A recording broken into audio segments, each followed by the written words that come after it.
Jogo de Palavra, as entrevistas de Rui Miguel Tovar. Olá, bem-vindos a mais um Jogo de Palavra na Rádio Renascença. Mais uma vez temos um convidado de luxo, um ilustre, campeão europeu, 87 pelo Futebol Clube do Porto, campeão nacional pelo Sporting, campeão nacional como treinador pelo Sporting, que também é uma honra imensa, Augusto Inácio, que também foi treinador do Porto, nas horas em que Bobby Robson estava em Inglaterra, com um problema de saúde, e tantas histórias que eu conheço do Inácio, de ler nos jornais dos anos 80 e dos anos 90.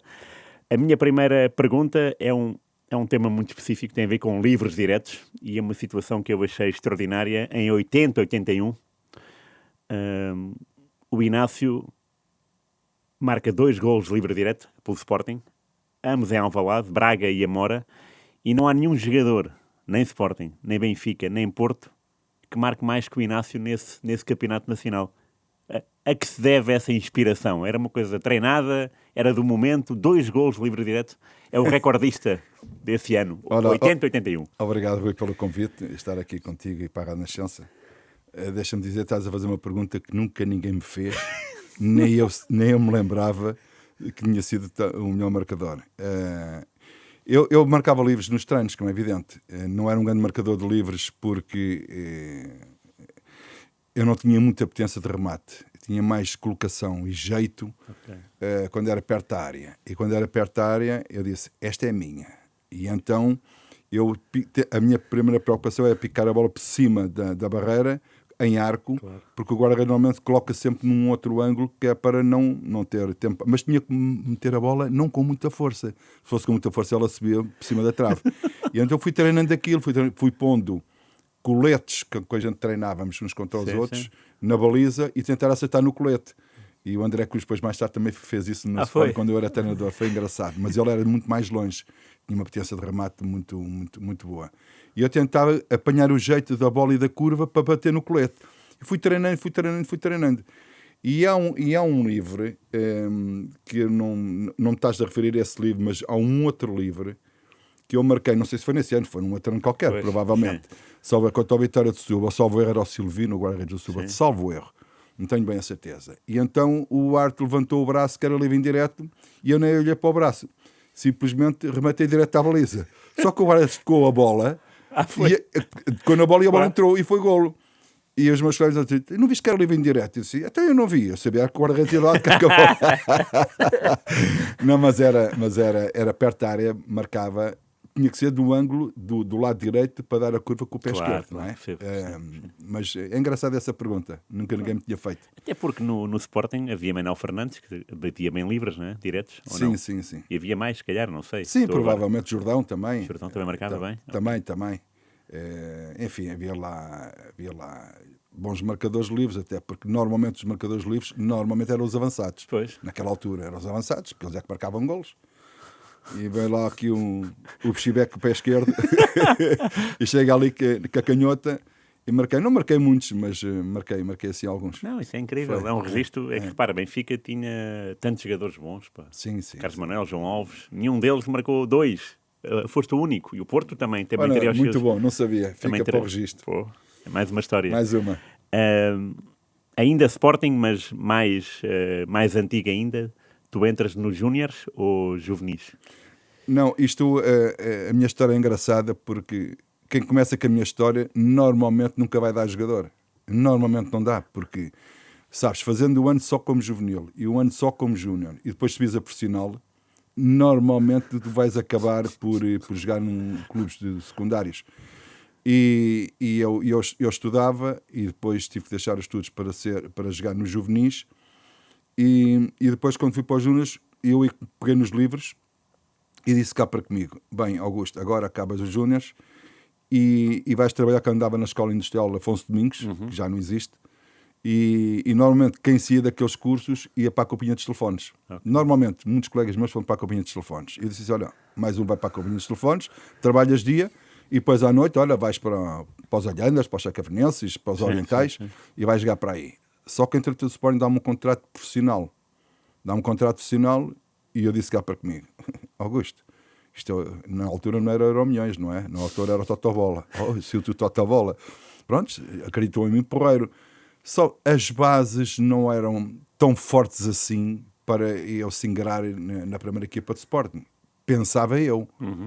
Só que naquela altura havia uma coisa muito gira, muito engraçada, que o Sporting, jogos de reservas, fazia todas as semanas um jogo de reservas. Ou ia ao Cartacho, ou ia à Zambuja. Eu chamava aquilo a cidade, a taça das cidades com vinhas. Ou seja, porque depois do jantar, depois do jogo havia o jantar e a gente, claro, também devíamos o nosso vinho, e Coca-Cola, ou com essas coisas todas. E chegávamos em casa, às vezes às 3 e 4 da manhã, porque vínhamos de viagem, e achei piada que havia um programa, não sei em que canal era, ou que emissora era, mas havia um programa que era E o Calor da Noite. E o Calor da Noite a gente já sabia que aquilo era música até a gente abanar o capacete, assim estávamos na discoteca. E então fazíamos esses jogos todas as quartas-feiras. Eu fui ganhando endurance, como é evidente, além dos treinos, fui ganhando endurance e tive 2 anos, como eu costumo dizer, era um minhoca. Andava ali a jogar nas reservas, até que a uma altura que o Fernando Riera dá-me uma oportunidade de eu jogar na primeira equipa do Sporting para a Taça de Portugal, em Coimbra. Pronto, e eu fui para ali e tentei dar o melhor, só que eu tinha muita genica, era muito raçudo. O pé esquerdo era bom, o pé direito nem na patinha direito servia, até que há uma altura que, pronto, aí é o destino, é as sortes que cada um tem. O Sporting tem o jogo de apresentação com a Académica em casa e era o Tomé, na altura, o lateral direito, quando ele era médio, mas ele jogava lateral direito. Massano, que é uma compada. E ele alucinou-se nesse jogo e o Sporting não tem defesa direito para ir jogar a Madrid, contra o Atlético de Madrid, na festa de despedida do guarda-redes do Atlético de Madrid. E o Ju, que era o treinador, e um dia chamou ao gabinete dele, e ele assim, miúdo,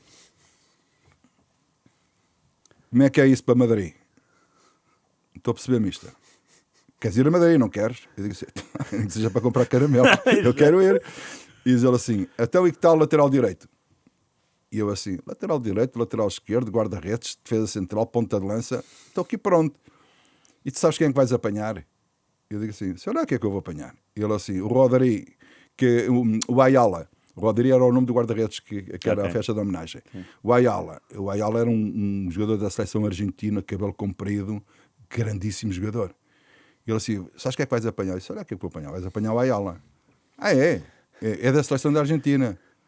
Ele vai apanhar o Inácio Alpina. E eu fui para Madrid, joguei a lateral direito. A primeira jogada dou uma porradona no Ayala, que o Ayala viu os pés ao contrário. E ele assim para mim, hombre, e eu já não posso ser isto aqui na rádio. E hombre, levanta-te, vai dar banho ao cão, vai para o jogo. E o Juca gostou muito. E eu fiz 2 anos a lateral direito. 2 anos a lateral direito na equipa de Sporting. Fui à seleção com o Pedroto a lateral direito com o pé esquerdo. Pés direitos do lado esquerdo havia muitos. Pés esquerdos do lado direito fui o único naquela altura. E tive 2 anos. Depois passei para a esquerda, porque o lateral esquerdo era o da Costa, o brasileiro. Sim. Eu passei para a esquerda, depois para a direita, depois veio o Arthur. E eu singrei-me ali na lateral esquerda. E foi assim que eu fiz carreira, mas comecei assim, com estas. Estás a imaginar como é que tu chegas à primeira equipa de Sporting só com o ano juvenil e o ano júnior. Hoje em dia começas desde novo. Sim. Tem história, por exemplo, Jimmy Hagan era o treinador de Sporting e eu fui para a tropa. E o Sporting não mexeu uma palhinha para me livrar da tropa ou para eu ter horários para estar a treinar. Sim. Não, eu parecia na tropa que aquilo era um emprego. Às 7 da manhã, às 5. Tinha que estar até às 5 no quartel, ali na trafaria. Os treinos do Sporting ou era de manhã ou à tarde, eu nunca treinava com eles. Pois. E então eu chegava ao Sporting às vezes 7 horas, inverno, estás a ver, chuva, e eu sozinho com um calção, com uma camisola, com sapatilhas ou botas, mas estava tanto frio que eu ia a caminho do atletismo, muitas vezes o Carlos Lopes, ia tirar o fato de treino que ele tinha acabado de treinar, e era faltando daqueles largões, sabes, apertados cá em baixo, suados, e eu vestia aquilo para não ter frio, para treinar sozinho. Eu não tinha nenhum preparador físico comigo, não tinha ninguém da equipa técnica comigo, eu treinava sozinho. Eu disse, Augusto, tens de treinar. porque se não treinares, depois não chegas lá. Claro. E eu treinava às vezes 1 hora e tal, 2 horas, sozinho, às vezes sem saber o que fazer, sei lá, eu sprintava, eu fazia endurance, e depois pegava na bola sozinho individualmente, está contra uma parede. Estás a imaginar, quer dizer, eu fiz-me jogador também um bocadinho, claro que o Sporting deu-me essa oportunidade, mas muito à minha custa, por querer ser mesmo jogador de futebol. Isso foi quanto tempo a tropa? Eu tive 18 meses na tropa, mas entretanto, pronto, eu conheci lá o sargento, aquele era engraçado, pá, Rui. O Sporting ia jogar, eu jogava, e às vezes a gente perdia, empatava, ou ganhava, e depois, à segunda-feira, soldado, tal, a favor, apresentar-se ao comandante. Lá ia eu, comandante, tal, batia a paleta, e dizia assim, como é que perdemos aquele jogo ontem? Eu dizia logo, não é? O árbitro, pois, é sempre o árbitro, sempre o árbitro. Entretanto, eu comecei a pedir dias para treinar. E o sargento, o comandante, pronto, facilitavam. Mas em compensação, praticamente tive 18 meses lá, 9 meses lá dentro, praticamente 9 meses cá fora. Não sei se se possa dizer. Okay. Mas tive que pagar uma fatura engraçada. Havia os jogos de futebol salão, interquartéis. Okay. E então aquilo era a fase final. Por exemplo, vamos imaginar que a Portugal está a fazer grupos, havia grupos, e depois havia a fase final, claro, na Madeira. E o pessoal queria ir à Madeira. E então nós jogámos o primeiro jogo, ganhámos, claro. O segundo jogo ganhámos. O outro quartel também estava a ganhar. Ou seja, os quartéis tinham 3 vitórias cada uma. Depois era aquilo que praticamente era uma final. Claro. Só que nesse jogo, isso era a véspera, no outro dia a seguir havia um Sporting Benfica. E então o capitão queria que eu jogasse pelo quartel. Pelo quartel. E eu digo assim, mas como é que vamos fazer isto? Eu não posso jogar para o quartel, que amanhã tenho a Sporting Benfica. E então o capitão foi falar com o Jimmy Hagan, a dizer que gostaria que eu jogasse e tal, não sei o quê, não sei o que mais. E o Jimmy Hagan disse assim, não, este senhor não joga, este senhor vai jogar amanhã. E diz ele assim, não, mas ele para estar no banco, só para incentivar os colegas. Mister, eu vou como treinador. E ele assim, o senhor não joga? Eu disse, não jogo, mister. Se o senhor não joga, pode ir. Ok. Fui para lá, para o pavilhão, e eu sentado no banco, o outro quartel 1-0, 2-0, o capitão começa a olhar para mim, e disse, vais ter que entrar. Eu disse, mas o bicho disse para eu não jogar. Mas vais ter que entrar. E então eu entrei, fiz um 2-2, marquei os 2 golos, saí outra vez, e depois faltava para aí 7 minutos, estavam eles a ganhar 4-2. E o capitão disse assim, falta 7 minutos, tens que entrar. E depois eu fui, houve um colega meu que fez o 3-4, eu fiz o 4-4, e mesmo a acabar, faço aquele pontapé, não é bicicleta, aquele à vôlei, moinho, moinho, sim. E faço o 5-4. E ganhámos aquilo 5-4, o pessoal ia para a Madeira todo contente, não sei o quê, aquilo foi espetacular. E então o Jimmy Hagan no outro dia perguntou, então, aquilo ontem, eu disse, mister, fiz umas substituições, aquilo deu resultado, ganhámos 5-4, muito bom. Muito bom. Ok, ainda bem que o senhor não jogou e tal, não sei o quê. Não, mister, não joguei. Fomos para o jogo e não me lembro do resultado, se perdemos com o Benfica ou não perdemos com o Benfica. Só que depois quando fui depois para o quartel, o capitão estava-me a querer engatilhar para eu ir para a Madeira. Aí eu não podia ir, porque o Sport não me deixou ir. Mas é destas histórias que estás a ver que nos acontece na vida. Claro. E tu apanhaste quem como treinadores nas camadas jovens, nesse ano juvenil? Apanhei como juvenil o César Nascimento. Que foi engraçado, porque aquilo, eu fui à experiência, naqueles uns 100 claro, jogadores, e eu fui num desses à experiência, e ele perguntou-me, miúdo, que hora é que jogas? Eu, extremo esquerdo, mister. E eu fui jogar extremo esquerdo, só que eu cada vez que queria cruzar a bola não chegava à área, porque eu não tinha força na bola, a bola ficava ao pé da pequena área. E depois acabou a primeira parte, disse assim, quem quiser pode trocar, quem quiser trocar de lugares pode trocar. E eu digo assim, já estava cansado, já não podia uma gata para o rabo. Eu disse, não, eu quero jogar até mais atrás, fui para a defesa esquerda. E é aí que eu fico. Okay. A defesa esquerda mandou-me lá ir no outro treino a seguir, fui lá já como lateral esquerdo, mandou-me logo que eu assinasse contrato. Por isso César Nascimento foi o primeiro homem que eu tive.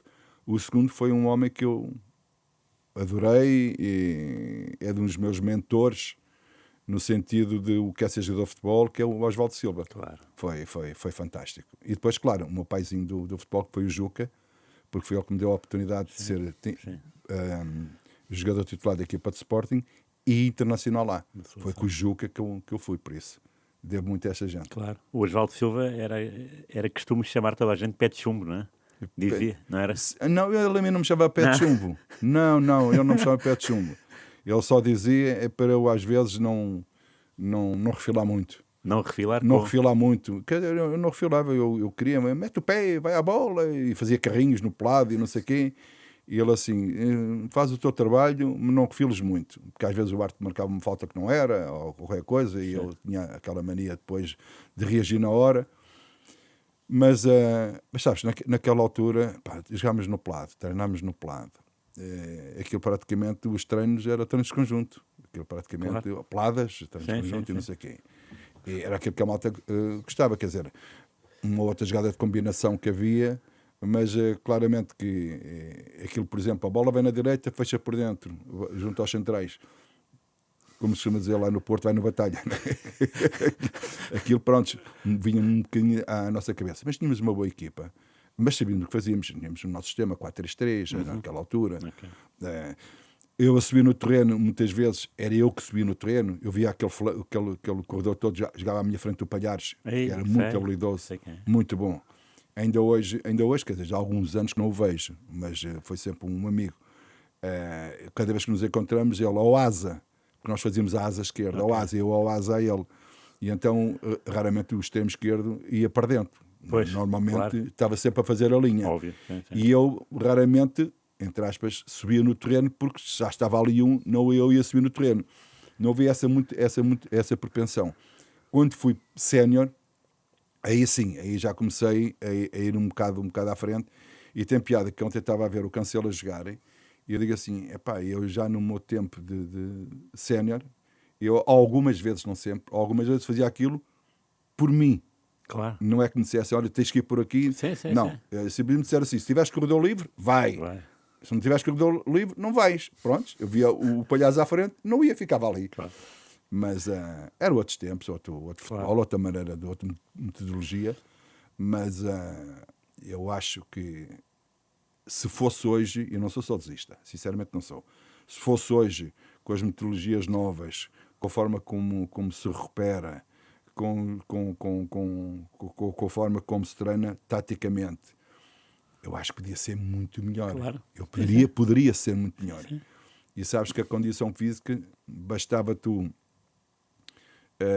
teres uma noite mal dormida, ou andares nos copos, ou andares, desculpem a expressão, com as meninas, depois ressentias muito, porque a condição física era aquela que te dá, quer dizer, não era aquela que pudeste suportar grandes desgastes e grandes coisas, porque às vezes eu ia mais além do que aquilo que eu treinava, e ressenti-me isso no jogo. Às vezes para recuperar era preciso uma garrafa de oxigênio, porque tu treinas num certo nível, numa certa intensidade, vais para o jogo, se queres fazer uma coisa diferente para ser mais intensivo, pagas essa fatura porque depois o corpo não aguenta. E eu gostaria sempre de durar o jogo todo. Eu durava normalmente o jogo todo, mas às vezes, por esperteza, dizia assim, dás-me a bola, vira ao jogo, vira para o outro lado, não des a bola a mim que eu preciso respirar. Claro. E às vezes eu tinha que dosear um bocadinho aqueles meus ímpetos, porque pronto, eu era resistente, era raçudo, e até te vou dizer isto, se calhar muito pouca gente sabe, eu nunca fumei quando era jogador. Okay. Mas assim que nas festas, os jogadores, malta, colegas queriam me dar um cigarro para eu fumar, assim, não que se eu fumo um cigarro, depois não dura o jogo todo. Eu interiorizei aquilo para mim. Claro. Sim, foi uma autodefesa que eu tinha. Ainda bem. E ainda bem, porque sabe, naquela altura o pessoal fumava muito. Não, e agora também, não é? Sim, mas se calhar tens outras formas de seres mais resistente. Sim. E naquela altura era sim, assim. Não havia muito conhecimento. Mas foi assim que me fiz jogador. Foi assim. Claro. Mas também, eu sim tinha uma grande mentalidade, modéstia à parte. Por exemplo, eu alucinava e dizia à minha mulher, às 3 da manhã, vai buscar gelo, para ir treinar no outro dia. Não era para ir jogar, era para ir treinar. Não queria perder um treino, não queria falhar nada.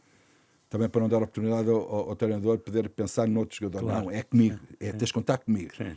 E então eu chegava a jogar com os pés inchados, com uma ligadura e lá, entorces, eu jogava com as entorces. Não levava infiltrações, não era isso. Mas apertava aquilo ali, aquele pezinho, e eu jogava ao pé coxinha às vezes e jogava. Tinha que jogar, não podia dar oportunidades. Mas era aquela vontade muito de querer jogar sempre. Mas não interessa o adversário. Podia ser o Oriental, podia ser o Benfica ou o Porto. É igual para mim. Eu não queria perder a nenhum jogo. Pois. Queria ser lembrado porque este jogador jogou os jogos todos. Aquelas coisas. Em 82, o Sporting é campeão nacional com um treinador que ficou na história, mas gostava que contasses o que é a história de Malcolm Allison no Sporting. Como é que ele chegou e que influência é que... O Allison, como todos os treinadores portugueses ou não portugueses, cada um tem a sua maneira de treinar, de lidar, de estar em grupo, de falar. E o Allison, das primeiras coisas que nos pôs à vontade era: a vossa vida lá fora é a vossa. Não quer saber nada disso. Mas aqui tem que ser como eu quero. E a gente diz assim: pá, isto não é normal. Isto às vezes até dizem que para a brincar ou tentar tirar naves da púcara. Então, e ontem? Hein? A noite foi boa? E às vezes era tudo tanga, tudo mentira, porque, por exemplo, eu não estava na noite. Eu não gostava da noite.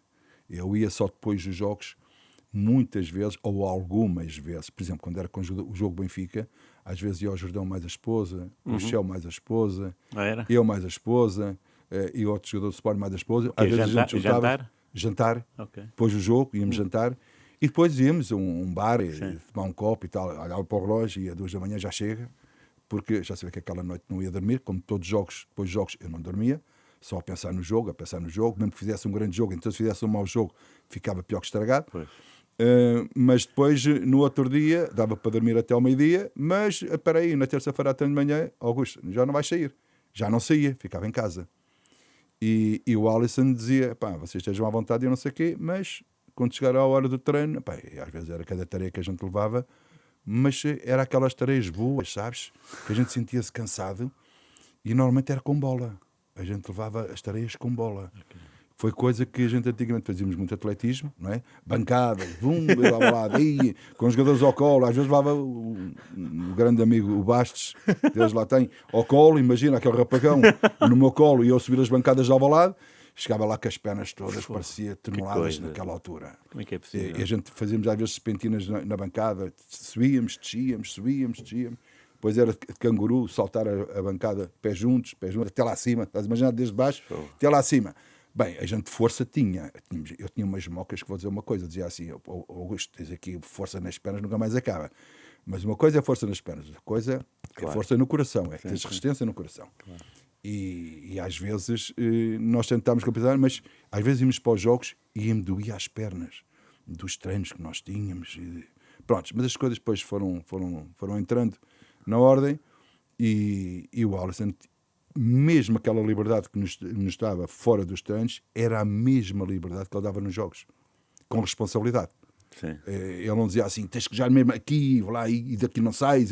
Não, dava alguma certa maleabilidade para nós podermos também jogarmos, porque ele dizia uma coisa que é verdade: dentro da tática tens a liberdade de seres criativo. Claro. Tens de ser criativo.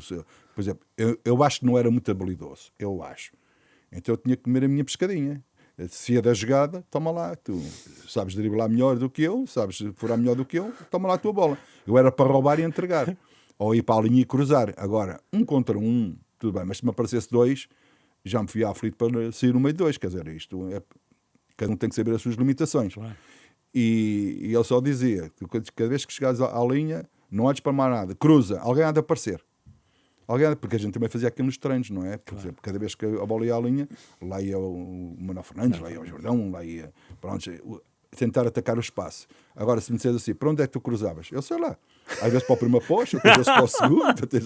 Quer dizer, às vezes no esforço, eu chegava a fazer cruzamentos de carrinho. Imagina só, de carrinho chegava a fazer esses cruzamentos. Eu era muito bom nos carrinhos, modéstia à parte, nos carrinhos era bom. Aliás, fui dos primeiros jogadores a fazer carrinhos em Portugal, se não fui o primeiro, mas isso o Baixo Lopes do Benfica também fazia, se calhar fui o segundo, mas não interessa. Mas ele era assim. E depois, quando íamos para os almoços, fazíamos muito almoços juntos, os jogadores, e ele também aparecia. Era? Não sabia. Era, e ele também aparecia. Boa. E depois, no final dos almoços, ele pegava no charuto, que ele fumava sempre o charuto, bebia champanhe, não é? No charuto, e dava o charuto a cada um de nós para dar uma passa. Dá uma passa. Estás a meter na boca, na passa, numa fumaça que tu já tinhas feito. E ele adorava aquilo. Ele adorava aqueles almoços, de estar com a gente a conviver. Foi um homem diferente. Mentalidade diferente, coisa que não estávamos habituados. E sabes o que é diferente? E quando estás a ganhar, espetacular. Claro. Se calhar é isto que é... isto é que é... A ideia do sucesso é esta. Pronto, era assim. Mas foi um homem que nos marcou a todos. Não foi só a mim. Claro que aqueles que não jogavam, se calhar não têm essa mesma opinião que eu. Sim. Mas eu olho para o Alisson e digo assim, ainda bem que conheci este homem. Foi realmente um homem fantástico. Eu lembrei-me dele porque tu falaste do fumo e eu sei que o Malcolm, dos cigarros, e eu sei que o Malcolm Alisson adorava o seu charuto. E agora também me lembrei do Mesares, que segundo sei também era uma pessoa que gostava de fumar o seu cigarro, não é? Que era um... Ele estás a falar de Mesares, agora repara nisto. Mesares e falo também do Molinar Zico. Pois, é verdade, os dois, apanhaste dois assim. Eu apanhei os dois. E eles, 5 minutos antes de entrarmos em campo, iam fumar o cigarro à casa de banho. Iam fumar. E eu perguntava, não ao Mesares, mas perguntei isto ao Molinar Zico. Porquê é que tu fazes isto? Eu assim, isto é que me acalma. Isto para mim é que me serena. E digo assim, pronto, se isso é que serena, eu estou a fumar um maço de tabaco. Para mim é igual, desde que serena. Só que ele também fazia aquilo ao intervalo. É que era antes do jogo e ao intervalo. E ele dizia assim muitas vezes para mim, a melhor coisa que me podem dar para relaxar depois do jogo é fumar um cigarro e beber um bocadinho de vodka. Aquilo é que me relaxa completamente depois do jogo. Agora, tu dizes assim, mas espera aí, um é húngaro, outro é polaco, mentalidades... mas atenção, mas havia também um jogador de Sporting de campo que também fumava um bocadinho antes do jogo, era o Fraguito. Também. Mas eu lá, aquela malta naquela altura era assim, não sei se era por isso ou não, que antigamente quando chegámos aos 29, 30 anos já éramos velhos, naquela altura, final de carreira, claro. está no fim da linha. Não sei se tem a ver com esses exageros ou não, mas eu também não fumava, nem era de beber, nem dessas coisas todas.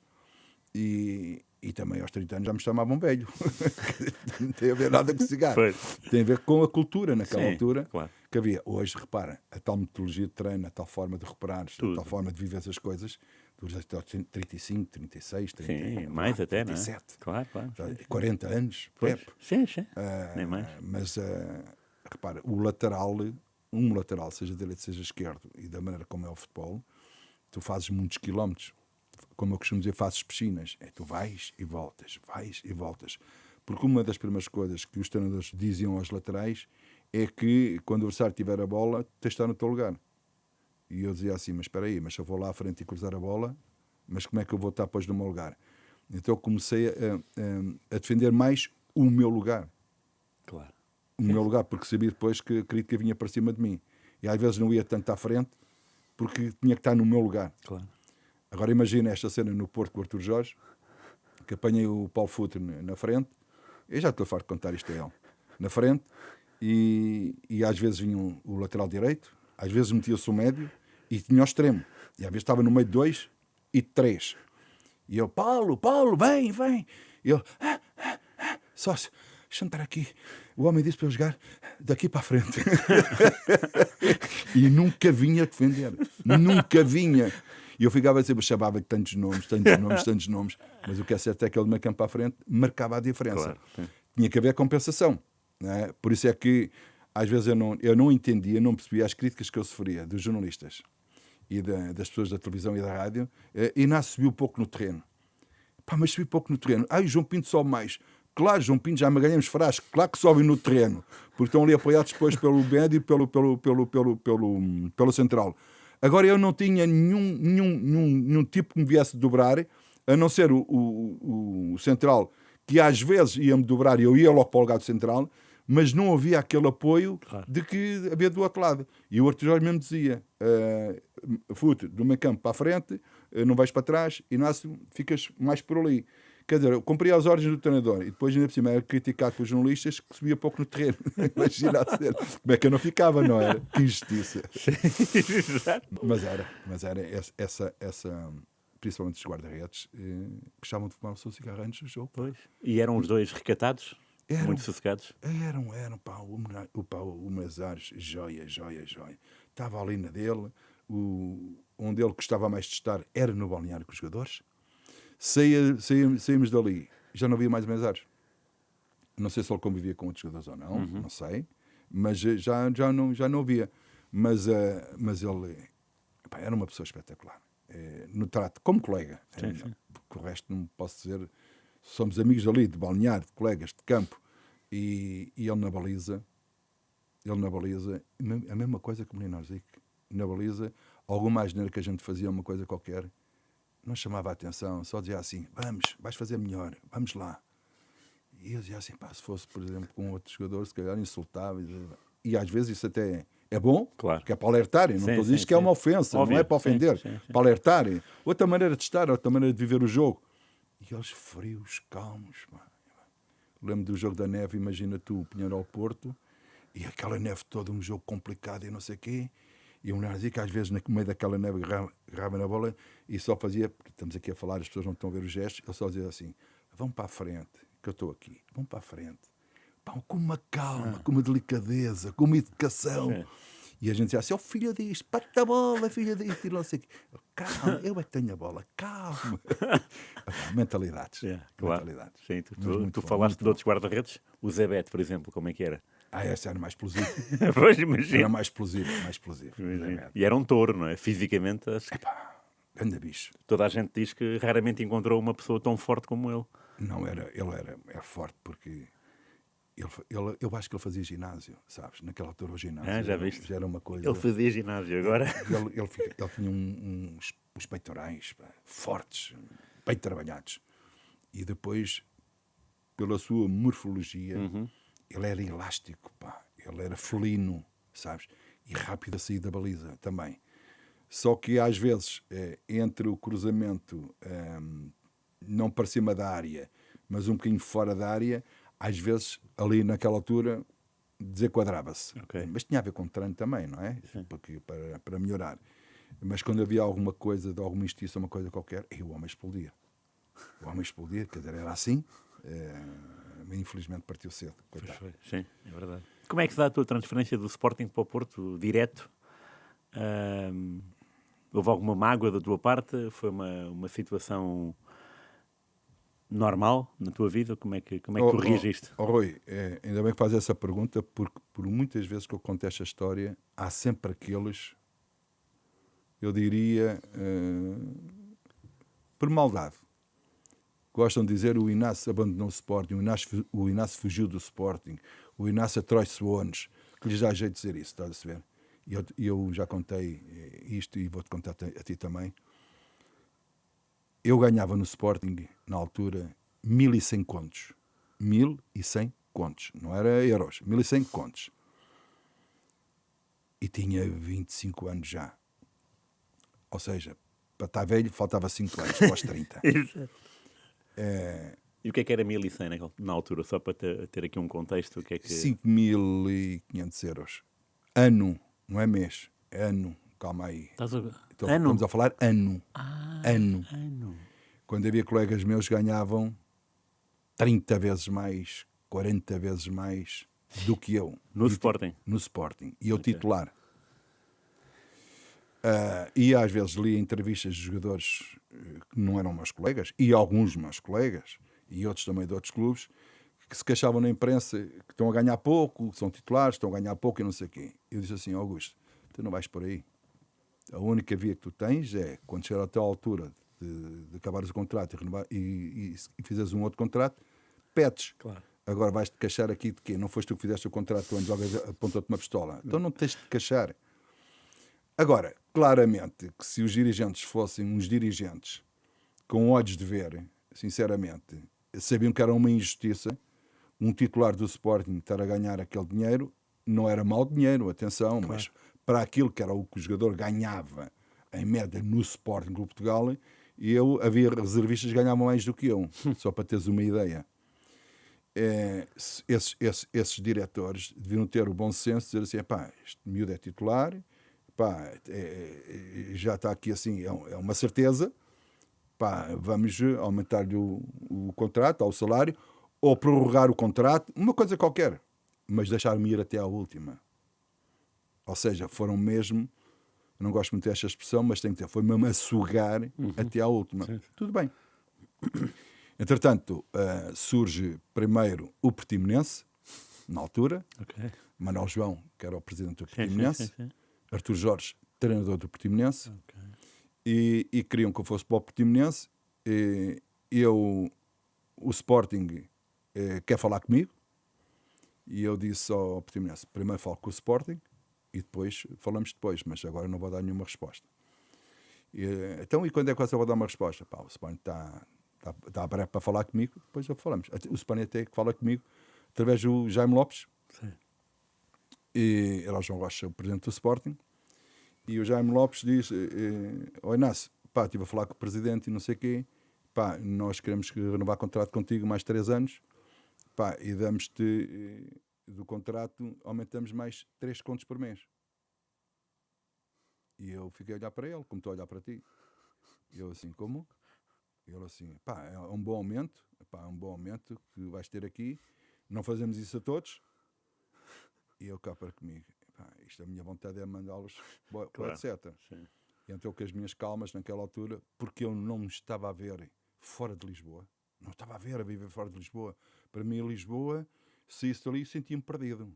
Pronto, não conhecia as terras, mas viver nelas não estava a ver. Claro. Ainda por cima já era casado. Ainda por cima já tinha 2 filhos, na altura. E então eu disse assim, pá, ao Jaime Lopes, pá, fala com o presidente e diz, pá, por menos 2.000 contos ano, eu não fico. Pá, a ver se chegas aos 2.000, nem pensar, o que é isso? A gente não paga isso a ninguém e agora vamos pagar a ti. E mais revoltado eu fiquei, porque eu sabia que não era assim. E disse assim, pá, falar lá com o presidente e tal, não sei o que mais.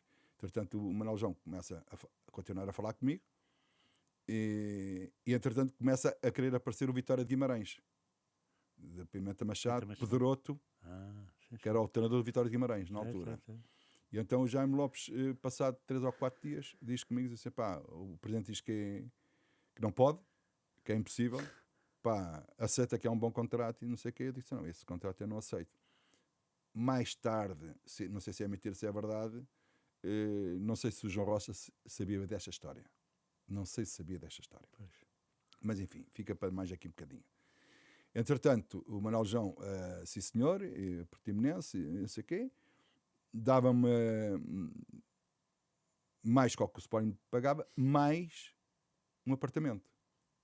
E então ele diz-me, queres o apartamento onde? Queres um quê? Pá, quero um T3. Tenho 2 filhos, sou casado, quero um T3. E onde é que queres o apartamento? Em Portimão ou na Praia da Rocha? E eu assim, quer na Praia da Rocha? Ao pé da praia, maravilha, quer na Praia da Rocha. E ele assim, ok, então não sei o quê, então depois para a semana a gente vamos finalizar isso. Ok.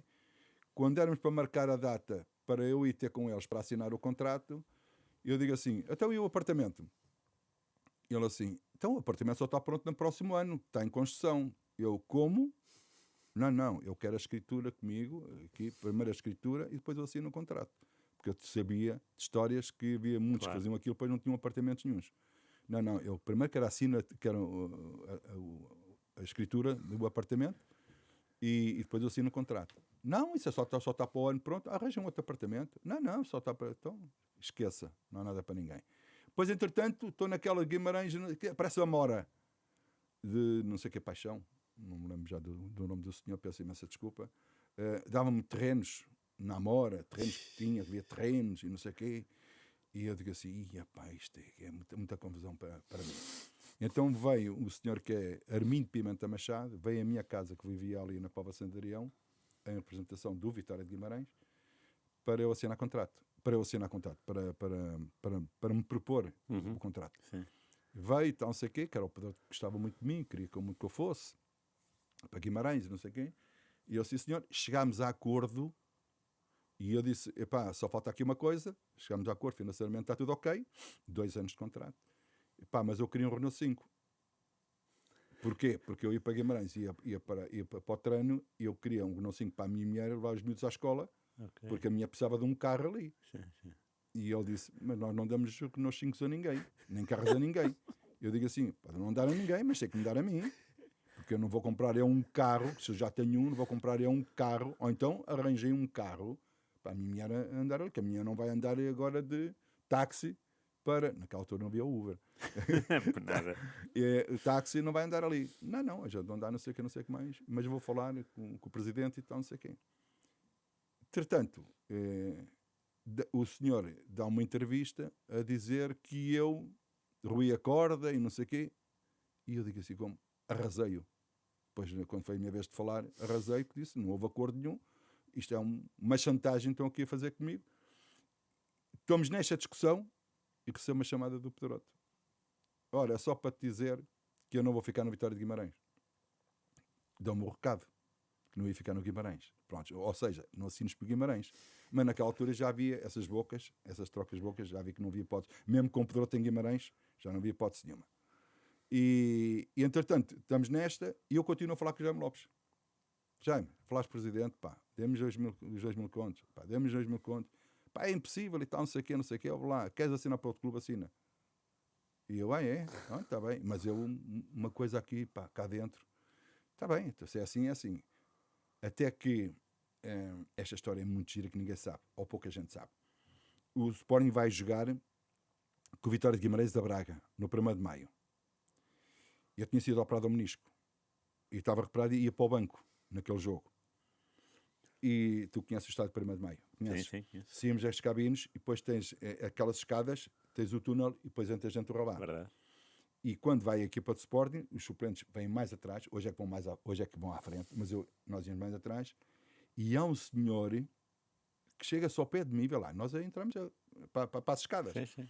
E assim, não, está tudo bem. Eu já vou dizer o nome do senhor.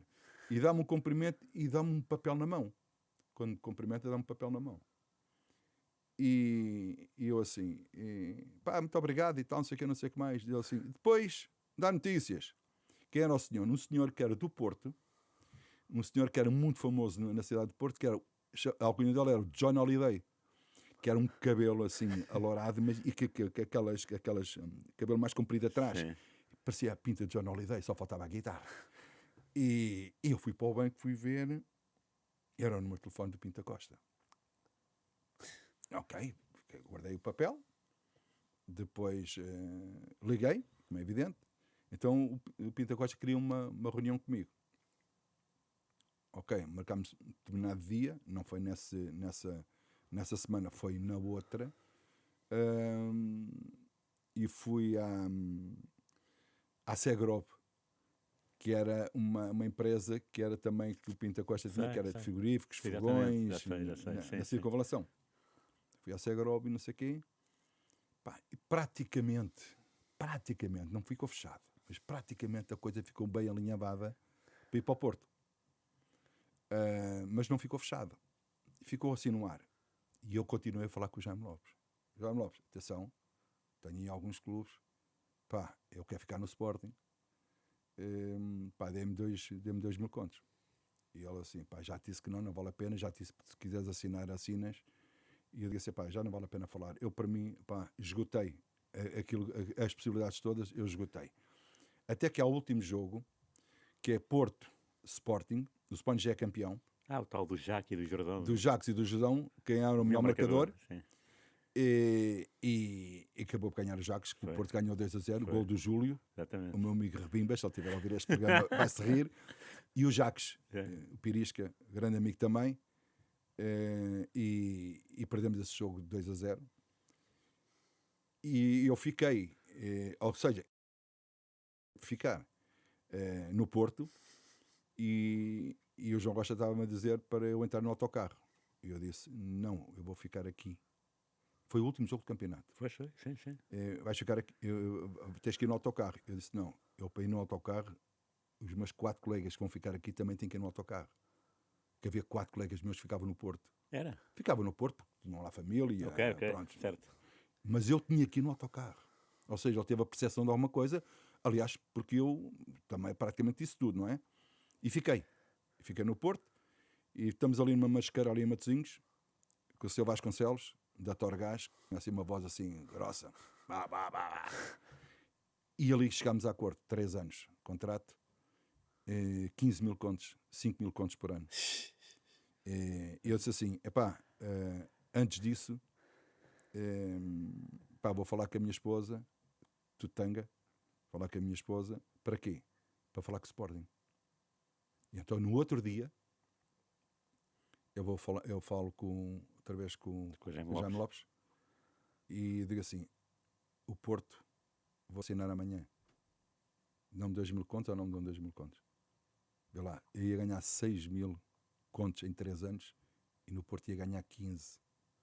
Que era o contrato da minha vida naquela altura, Claro, porque então. no Sporting, com aquele dinheiro, tinha uma casa a pagar a casa e um carro que já tinha pago à minha custa, com a ajuda do meu pai, ou dos meus pais, e eu digo assim, Augusto, vais fazer 27 anos, 2 filhos, depois queres pôr um prato de sopa em cima da mesa, vais pedir a eles, e eles vão dizer assim, coitado, pá, foi um bom jogador, pá, e coitado agora anda aqui assim a pedinchar. E era aquilo que Não querias ouvir. eu não queria ouvir, Nem porque passar. tinha que olhar para os meus. Eu queria que os meus Claro. filhos tivessem uma vida diferente, que eu tive uma boa vida, felizmente, não de luxo. Eu não tinha uma cama só para mim, éramos 3 irmãos, os 3 dormíamos na mesma cama, mas a comidinha nunca faltou, e o prato rei da semana era o frango ao domingo. Estás a imaginar a cena? Não. Sapatos era só o domingo que eu calçava, mas fui muito feliz, assim, pronto, quer dizer, eu não me vou queixar que não tive estes luxos, eu fui feliz à minha maneira, Claro. felizmente tive uns pais fantásticos, mas queria dar aos meus filhos melhor do que aquilo que eu tive, como é evidente. E eu falo, e o Jaime Lopes disse assim, pá, é o Porto, então, não sei o quê. Se queres assinar, assinas. E eu assinei para o Porto. Claro. 3 anos. Curiosamente, um mês depois de estar no Porto, eu recebo uma chamada do Sporting, a dizer quando é que eu estava em Lisboa. E eu disse, estou em Lisboa, os meus pais viviam mesmo em frente ao campo do Ao Sporting, estádio, sim. e eu disse, pá, sábado vou estar aí, porque tenho folga no domingo, tenho treino no sábado de manhã, tenho folga domingo, e segunda-feira tenho treino, tenho que estar aqui. Por isso, estou aí sábado à tarde e domingo. Eu disse, então, e pode estar aqui à 1h30, aqui na churrasqueira do Campo Grande, que hoje já não existe. Pois não. Eu digo assim, 1h30 é impossível. Talvez 2h30, para aí, mais uma hora sou capaz de estar aí. Ok. Pronto. João Rocha, falar comigo. Lá venho do treino do Porto, visitar os meus pais e vou à churrasqueira do Campo Grande e, como tu sabes, tens a entrada, tens logo aquela sala em frente. Sim. E depois, um bocadinho mais à frente, à direita, tens as escadinhas, tens aquela grande sala Grande maior. sala, sim. Eu estou aí no bar, no balcão, e olho em frente, está a equipa toda do Sporting a almoçar. E eu assim, então, mas não era só o presidente? E o presidente está numa mesa e diz assim, anda, para aqui. E eu disse assim, peço desculpa, mas eu para aí não vou, venha você aqui. E ele, mas não, eu disse, não, venha você aqui. Eu era jogador do Porto, eu não tinha que estar imiscuído agora no almoço da equipa de Sporting, não fazia sentido nenhum. Acho que isso era uma traição ao Porto e uma traição à minha maneira de ser e ao meu profissionalismo. E vem o João Rocha. Veio o João Rocha e o João Rocha diz que houve uns equívocos e não sei o que, não sei o que mais. E naquela altura tu podias rescindir o contrato por aquilo que tu quisesse, ou porque não te adaptaste à cidade, Sim, ou por razões de ordem psicológica. Sim. Podias rescindir. Eu não tinha ainda um mês de Porto. E então o que é que o João Rocha veio-me propor? O mesmo contrato que o Porto me dava. Já não era os 2 mil, já era os 5 mil. E eu digo assim, pá, o presidente, peço imensa desculpa, mas eu não vou trair o Porto. E, pá, eu já assinei, mas mesmo que eu não assinasse, só a minha palavra bastava e eu não vou fazer isso ao Porto. Pá, mas veja lá e tal, você é sportinguista, você não pode sair daqui, então não sei o quê. Posso ser o Sporting. Neste momento sou portista. Sou jogador do Porto, sou portista. Claro. Mas quando saí do Porto, continuei a ser sportinguista. E só sou Sporting ainda hoje sou há 51, 52 anos, eu não sou sócio. Jogava nos outros clubes não, naquele clube e treinei outros clubes, mas fui sempre sócio do Sporting. Isto não quer dizer que seja mais sportinguista que qualquer um outro. Simplesmente era profissional. E as pessoas têm que entender o que é o profissional. E não fui para o Sporting, podia ter rescindido com o Porto e fiquei ali. Mais tarde, quando eu já tinha 29 anos, faltava um ano para acabar o contrato, foi a primeira vez que eu me lembro que alguém ainda tem um ano de contrato e um clube queira propor um novo contrato em cima desse ano de contrato. Normalmente acabavas o contrato e depois renovavas ou não o contrato. Depois, claro. E eu faltava um ano. Eu estou... curiosamente, o Pinta Costa nunca sentava-se ao balcão no hotel, depois de jantar, quando a gente íamos jogar um jogo, e estávamos de estágio no hotel Salvo Erro, no Sheraton, e estou no balcão a tomar café, e o Pinta Costa vem sentar ao meu lado. E diz ele assim para mim: então, está tudo bem? E há uma pessoa no Norte que é muito engraçada. Estamos como um aço. Sim, Não é? verdade, Estamos bem, verdade, estamos como um aço. verdade, sim. Estamos como um aço. Sim. E ele assim, então e amanhã e tal? Presidente, vamos ganhar amanhã, temos que estressar, era o que faltava e tal, somos Porto. Aquilo não é que, no fundo, era o sentimento geral. E diz ele assim, então vamos falar de contrato? Eu fiquei de boca aberta. Eu disse, contrato? Mas contrato? Eu não acabo o contrato, eu tenho mais um ano de contrato. Eu sei de mais um ano de contrato, vamos fazer mais 3 anos em cima desse ano de contrato. Presidente, então temos mais um ano? Não, mas... eu gostaria que você renovasse mais 3 anos. E eu, como não era muito bom a negociar, facilmente me dava uma volta, e ele dá-me ali uns números e tal, e eu só disse assim para ele, Presidente, não pode dar mais. E ele disse, isto é que a gente pode dar. Então, se é isso que pode dar, pronto. Apertámos a mão. Não assinamos contrato nenhum. Apertámos a mão. Curiosamente, no outro dia, nós jogámos, e depois vinha as portas da seleção de Lisboa. Eu estava um bocado para a seleção, venho, e recebo uma chamada de um diretor do Sporting e que gostaria de falar comigo. E eu disse assim, eu estou na seleção, querem falar comigo. O Inácio tem mais um ano de contrato, não tem? Eu não, tenho mais 4. Mais 4? E eu digo assim, sim, tenho mais um, e ontem o Pinta Costa já chegou a acordo comigo. Mas já assinou? Eu digo assim, não, mas já apertei a mão. Se não assinou, você pode fazer um contrato connosco após o ano de contrato que eu tinha com o Porto. Quer dizer, um ano antes já queriam fazer contrato comigo para voltar ao Sporting. E lá está tal coisa. Disse, peço imensa desculpa, mas já apertei a mão ao presidente do Porto, já não vou voltar atrás. Claro. E foi aí que eu decidi ficar a viver no Porto. Disse assim, bem, se vais para baixo, ficas a viver em Lisboa, porque entretanto já não vais, pois andas para aí às voltas. Se assinares para o Porto, vais ficar aqui, porque os filhos estão na escola. E foi assim. E eu fiquei no Porto esses 3 anos. E eu perguntei a mim mesmo assim, mas como é que o Pinta Costa sabia que alguém do Sporting ia falar comigo? Como é que sabia? Porque ele, para antecipar daquela maneira, é que tinha que saber alguma coisa. Ainda hoje estou na dúvida. E deixa-me acabar esta parte que é gira, que não acabei. Quando eu vou à churrasqueira, e depois na segunda-feira tive treino. E o Pinta Costa manda-me chamar ao gabinete. E ele assim, então não, está tudo bem, então, não sei o quê. Tudo bem, presidente, então, não sei o quê. Presidente, tenho uma coisa para lhe dizer. Ele, sim. E assim, o Sr. João Rocha queria falar comigo. Eu fui falar com ele, encontrei-me no restaurante, estava lá a equipa toda, contei a verdade toda. Rui, não escondi nada, isto. E contei-lhe a história toda. Só não lhe contei que ele queria que eu rescindisse o contrato para ir para o Sporting. Isso não contei. Sim. Mas contei que estive com o João Rocha, tive a equipa de Sporting, não tive a conviver com eles, vi-os, mas eles viram, mas longe. E dizer assim, ainda bem que o Inácio fala-me nisso, que eu já sei que você tinha lá estado. E eu disse, mas o Presidente não tem nada a esconder. Eu estou-lhe a contar aquilo que se passou, não tem nada a esconder. Claro. E ele disse uma coisa que, que tocou-me cá dentro. Diz ele assim, eu já sabia que você era um grande profissional.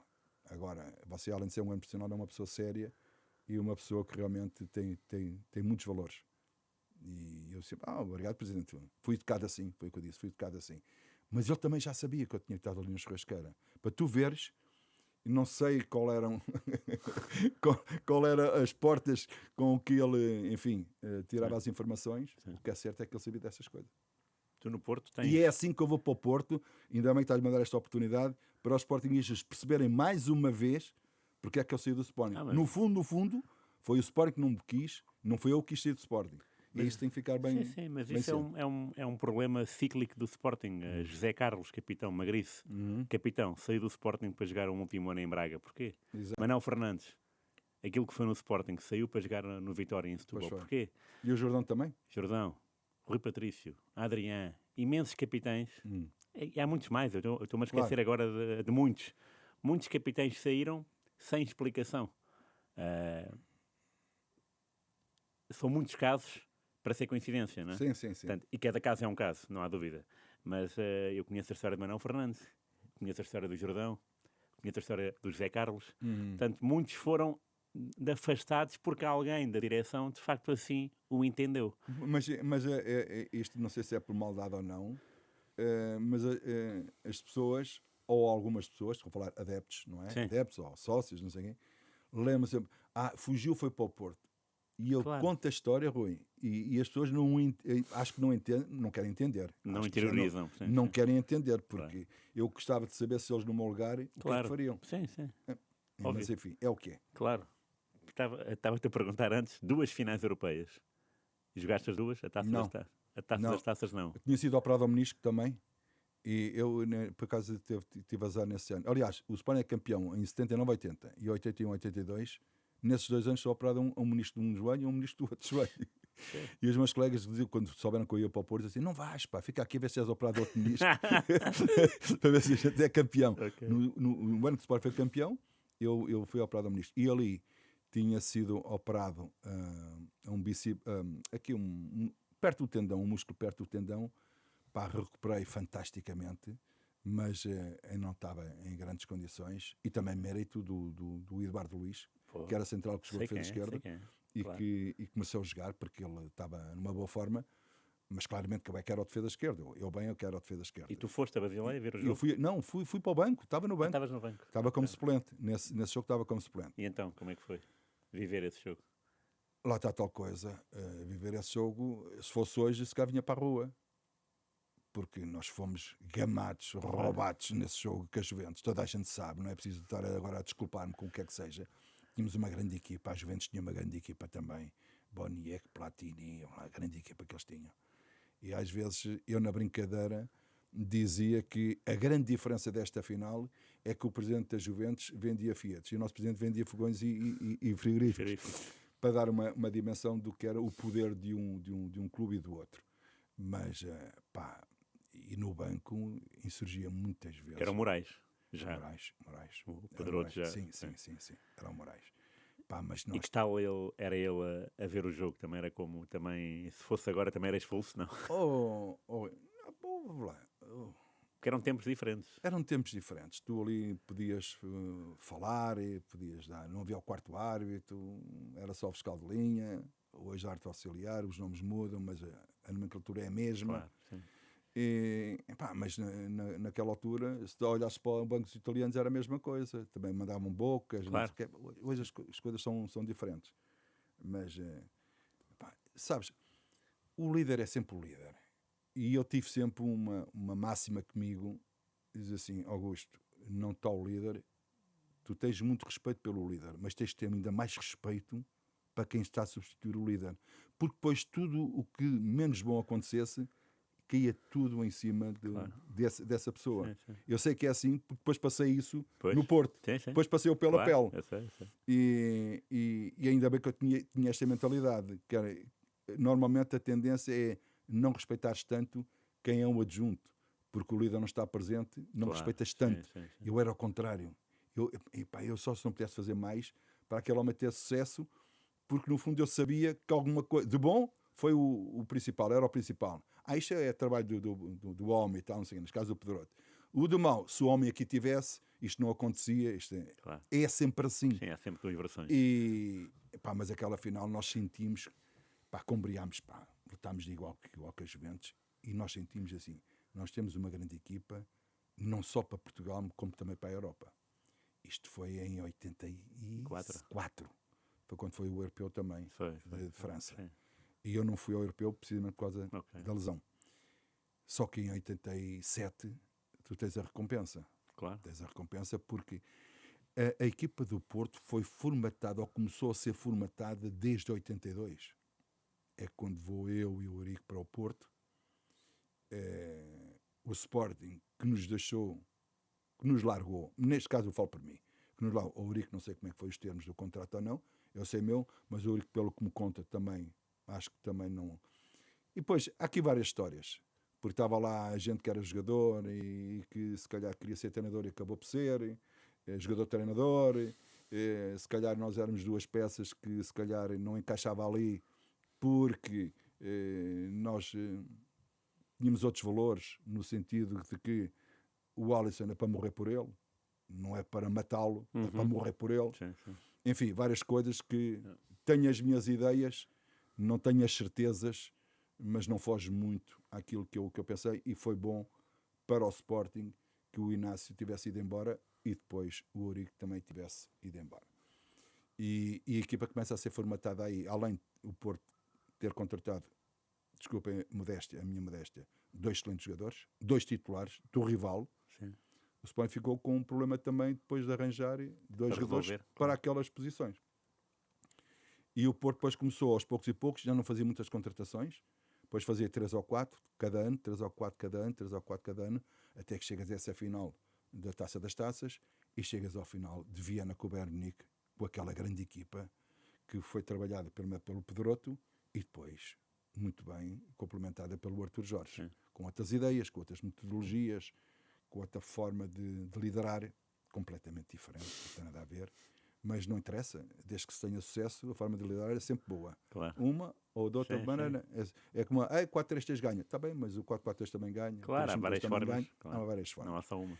E depois fizemos aquela brilharete, diria eu, mas um brilharete com consistência de trabalho de anos de que vem de trás. Vê lá, isto demorou 5 anos mais ou menos a construir tudo aquilo, de um clube falido. Até foi muito rápido, 5 anos. Muito rápido demais. Fez? De um clube falido, não tinha dinheiro.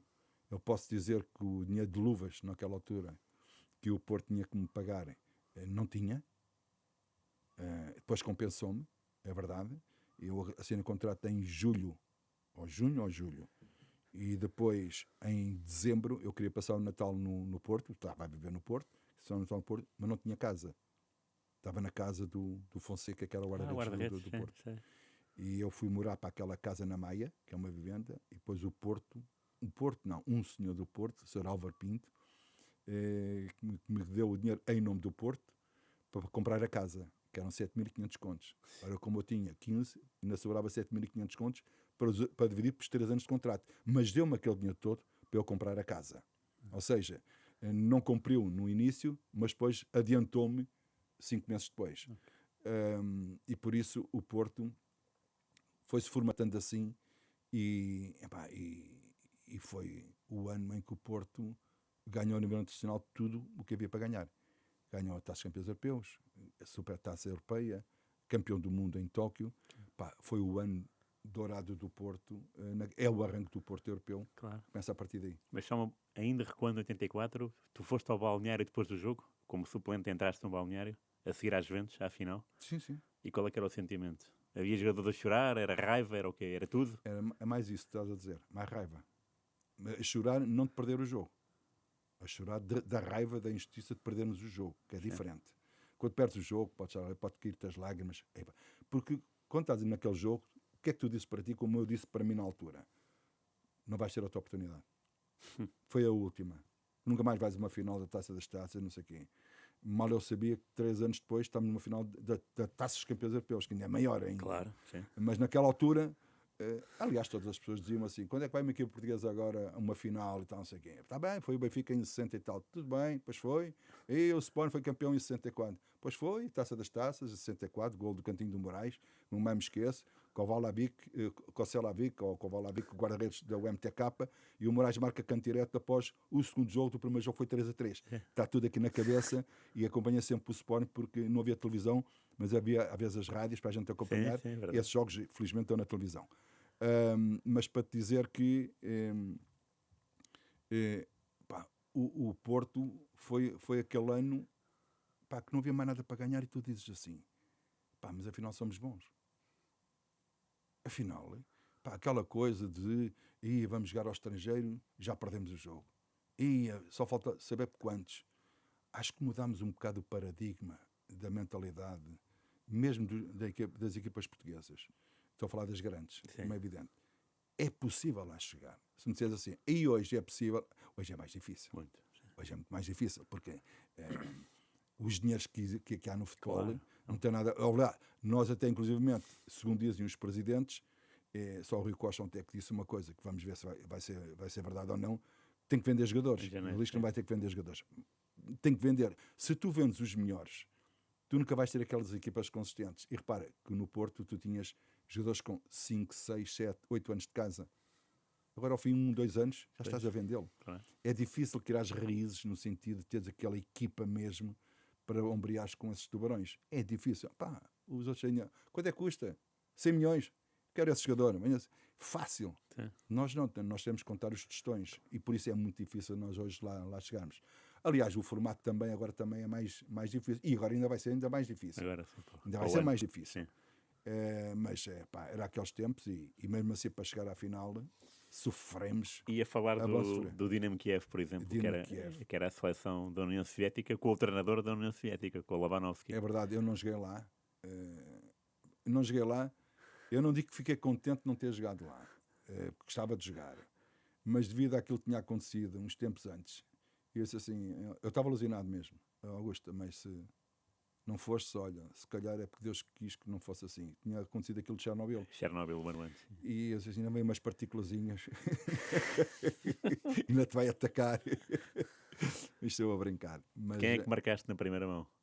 Quem é que era o... Havia algum... Eu estava no banco nesse jogo de Dinamo Ok. Kiev, mas havia um... Já havia o Bloquinho, né? Não? Bloquinho, talvez o Mikhailchenko, não? Mikhailchenko, mas havia um também, pá, um de cabelo loirinho, pá, que também jogava no meio campo e que aparecia muito por ali.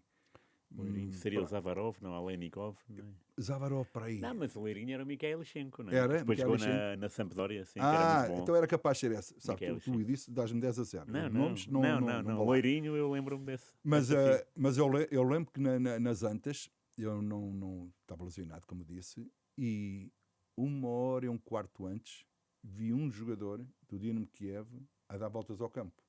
E eu disse cá para mim, está a fazer teste. E bum, e bum, e bum, e bum, e bum. Eu disse assim, nunca mais para. Teve ali 40 minutos. Bum, bum, bum, bum, bum. E depois eu chamei a malta, depois no final do jogo, disse, pá, está lá aquele gajo ucraniano, estava ali assim, a dar voltas ao campo. E eu disse assim, pá, o gajo estava a fazer teste e estava, ao fim e ao cabo, a treinar também para ele. Fazer resistência. Eu disse, pá, mas ele foi jogar a seguir.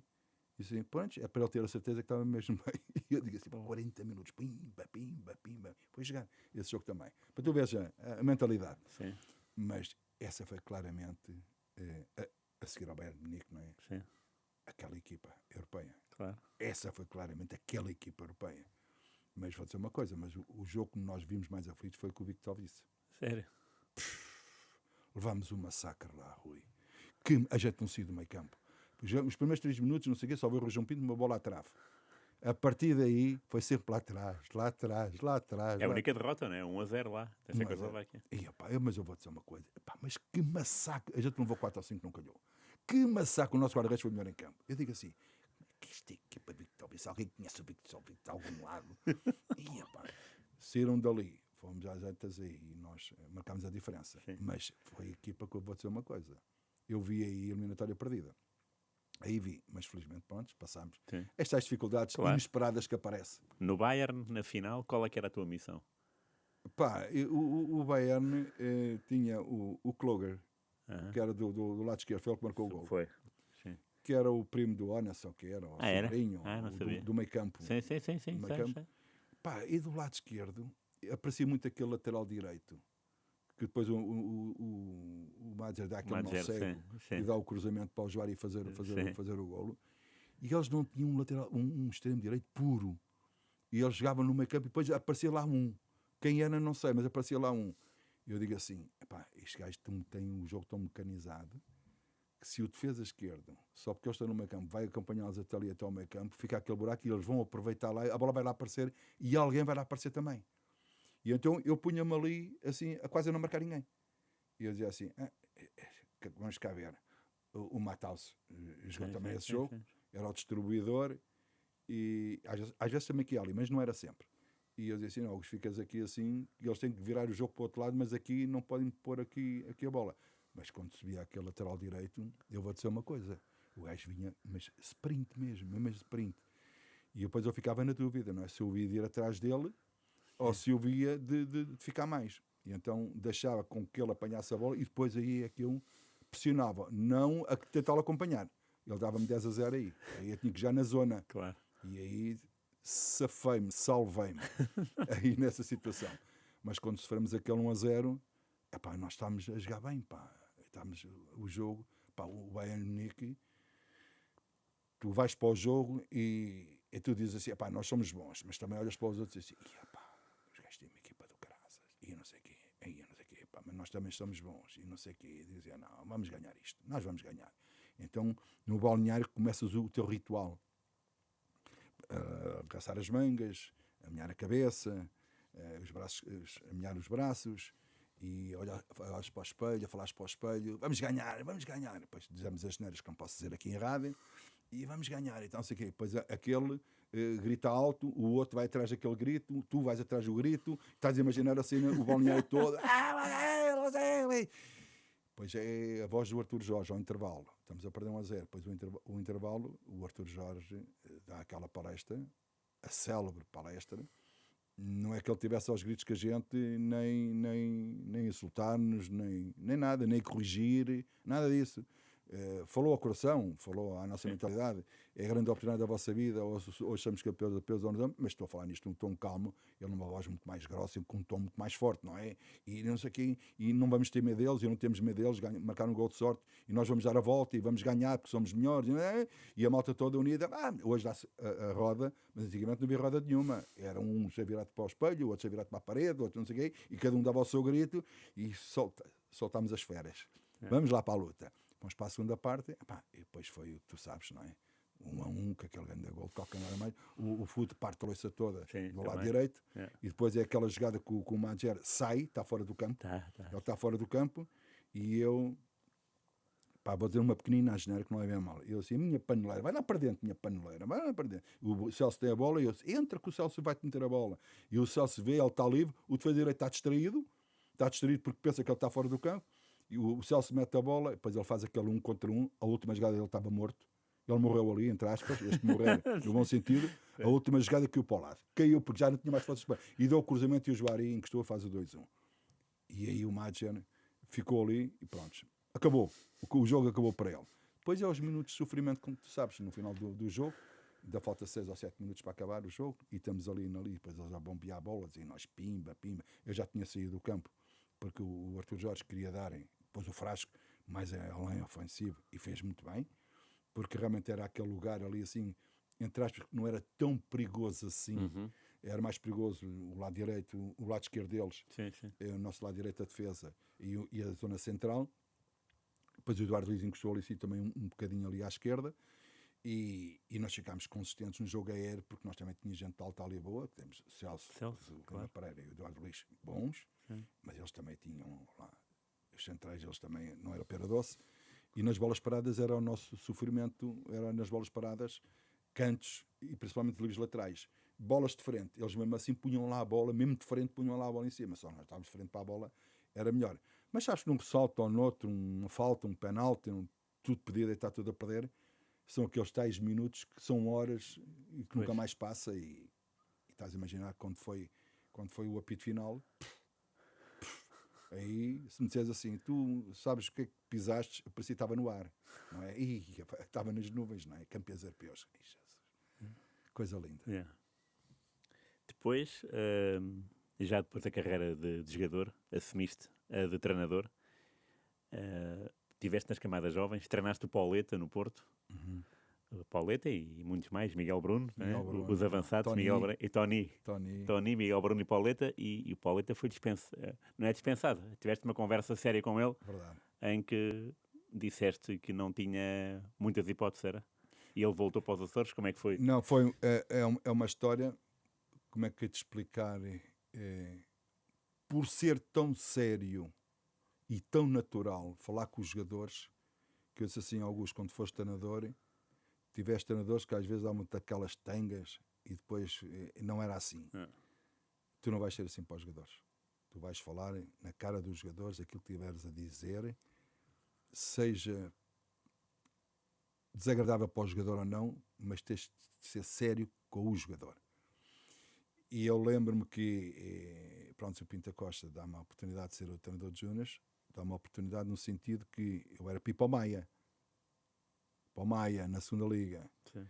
E depois há um jantar, Pinto Costa, Dr. Professor Vieira de Carvalho, Presidente da Câmara da Maia, Reinaldo Teles, e eu estava na cama às 10 da noite, coisa que não era normal, deitava-me sempre depois às 11, às 10 da noite, mas naquele dia estava na cama, e o Reinaldo Teles liga-me e diz-me onde é que eu estava. Eu disse assim, onde é que eu estou? Ia dormir. E ele assim, já jantaste? Então se eu ia dormir é porque já jantei. E ele disse, olha, estamos aqui assim num restaurante ali no Porto, ao pé da Praça Velasquez, e gostaria que tu viesses aqui. Estou aqui, estou eu e o Presidente. E eu, Porto, Presidente, querem falar, deve ser importante.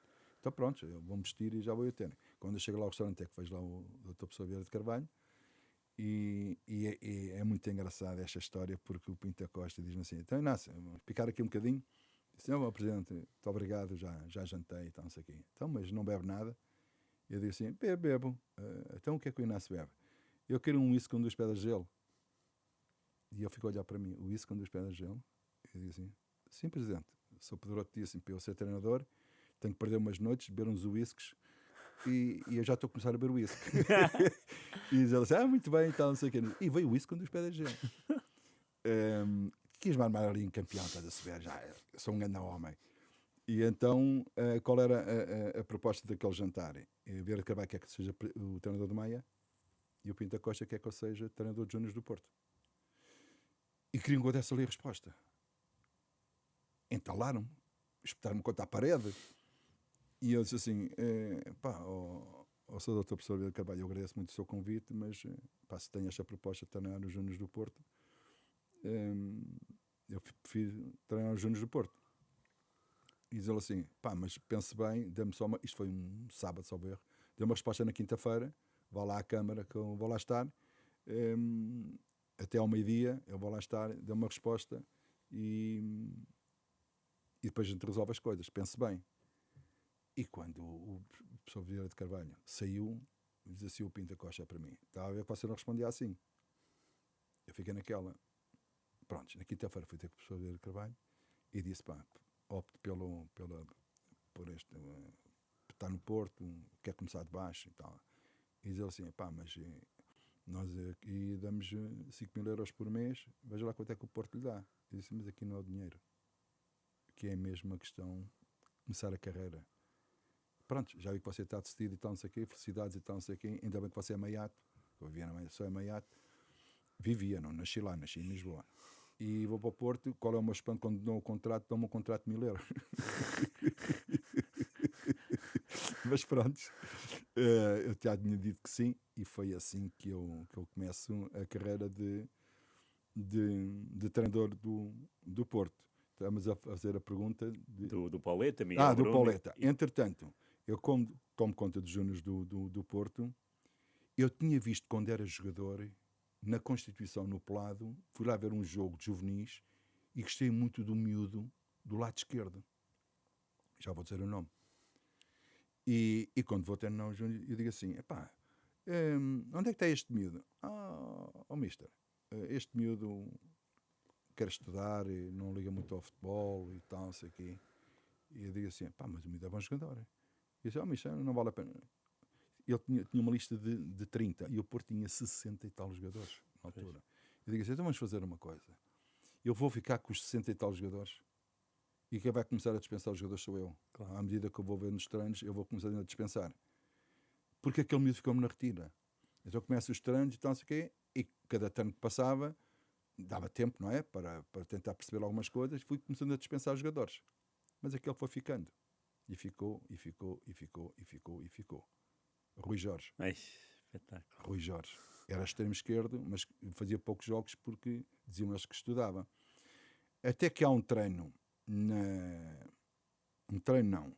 estamos de férias, e eu estou no Algarve, e o Porto recebe um convite para ir ao torneio em Caracas, da Venezuela, para jogar contra os Sub-23 da Venezuela, do Peru, porque nós fomos à final com a seleção do Peru, era o Palermo, salvo erro, era o Porto e mais outras equipas. E tinha ido o Álvaro Gregório, que era o defesa esquerdo da Seleção Nacional, e o Tony estava na Seleção Nacional, não podiam ir a esse torneio. Okay. Mas eu tinha uma semana para preparar a equipa para ir para esse torneio, estávamos de férias. E então vai o Rui Jorge também. O Rui Jorge vai, eu não tenho o defesa esquerdo, o Rui Jorge defesa esquerdo. Pá, ganhámos o torneio, pá, mas que torneio, é dos torneios que eu... Pá, 30 mil pessoas no estádio Iriarte em Caracas, pá. Foi uma coisa... Depois o histórico daquilo é muito giro, mas não vale a pena porque isto demora muito tempo. O histórico daquilo mete aqui misticismo, mete aqui uma data de coisas, porque o Peru reservou aquele balneário para eles e tinha lá coisas penduradas e galinhas e não sei o quê, aquelas coisas todas. E eu fui lá 2 horas antes do jogo começar, entrei dentro daquele balneário, fechei a porta à chave, mandei com as galinhas todas fora, arrebentei aquilo tudo, e aquele balneário era para nós. E a gente tirou aquilo do Peru e pusemos lá Porto. E eles disseram, isso é nosso. Eles à porrada na porta. Aquilo ficou bera, aquilo ficou, não passa para a cabeça. Mas ganhamos o torneio. E eu tinha o Tony, e tinha o Miguel Bruno, e tinha isso tudo. E eu chamei o Pauleta. E eu disse assim, Pauleta, muito francamente, eu tinha 2 equipas júniores, uma do Nacional, outra para o Regional, ou Distrital. Sim. E eu disse assim, Pauleta, pá, eu tenho que ser sério e justo contigo. Eu não estou a vender banha da cobra. Pá, tu és um grande avançado. Tu tens coisas, pá, de goleador. Mas eu tenho Tony. Tenho Miguel Bruno. Tu estás aqui a fazer 2, 3, 4, 5 jogos por ano. É muito pouco para aquilo que é a tua qualidade. Claro. E tu precisas jogar todos os domingos. Tu não podes jogar de vez em quando ou entrares 10, 15 minutos. Pá, a melhor forma que eu tenho de te ajudar, podes pensar que eu estou a te empurrar, não estou, é tu ires para um clube que jogues todos os domingos, porque tu és grande jogador. E o miúdo agradeceu-me. É quando vai para os Açores, depois tem aquele trajeto todo. Ainda hoje, quando nos encontramos, dá-me sempre um grande abraço. E as pessoas podem dizer assim, então, tu não vês nada, então estava ali aquele grande jogador, e o que é que deu o Miguel Bruno, o que é que deu o Tony? Mas naquela altura... Claro. Os dois, o Miguel Bruno e o Tony, até eram da Seleção Nacional. Não é por ser isso, mas é porque os treinadores da Seleção viram o mesmo que eu. Estás a saber? Agora, eu que estava a trabalhar todos os dias com o Pauleta, e eu dizia assim, pá, este é muito bom também. E era um crime eu estar a matar aquele jogador só por querer ficar com o jogador e para ele não desenvolver naquela idade que tinha de desenvolver. Claro. Por isso, eu posso ser elogiado, como posso ser criticado, pá, mas eu acho que fiz o melhor para o rapaz nesse sentido. Agora, claro, eu não tenho mérito nenhum. Atenção. Ele é que tem o mérito todo. Eu simplesmente, se tivesse ficado com ele, talvez ele não crescesse tanto se eu tivesse amarrado ali 2 anos. Claro. E eu acho que foi a melhor coisa que eu fiz por ele. Sim. Última pergunta, porque isto já vai longo, infelizmente, quem me dera a mim. Tem a ver com 99-2000. Sporting é campeão e perde a final da taça. Eu sei que o sonho, na altura em que o Inácio assume, em outubro, para o lugar do Materazzi, o sonho da dobradinha está perdido. Mas, no entanto, em maio, o Sporting podia ter feito a dobradinha. O que é que falhou? Conquistado um objetivo, 18 anos depois, o que é que falhou na final da taça com o Porto? Que foi a finalíssima. Finalíssima. A final foi 1-1. Jardel e Barbosa, não? Jardel era do Porto. Jardel do Porto e Pedro Barbosa do Sporting, 1-1, não é? Exatamente. Pá, nunca o Sporting naquele ano pensou em ser campeão. Nunca, claro que não. Toda a gente. Toda a gente. Incluindo o Inácio, não? No primeiro dia, como é que foi? Não, eu não ia àquelas assim, eu vou ser campeão. Não ia dizer isso. Estávamos a 7 pontos ao erro do primeiro, e naquela altura a vitória era 2 pontos. Os outros tinham que perder 3 vezes e empatar, e tinham que perder 4 vezes, porque o empate era 1 ponto, perdia-se 1 ponto e ganhava-se 1 ponto. E eu disse assim, Augusto, olha, vai andando. Vai com Deus, vai andando. Depois vamos ver o que é que isto vai dar. E à medida que o tempo foi avançando, nós fomos aproximando. pá, quem tinha o melhor plantel? O Porto. Sim. E ainda hoje falo com o Rodolfo, que é o meu grande amigo.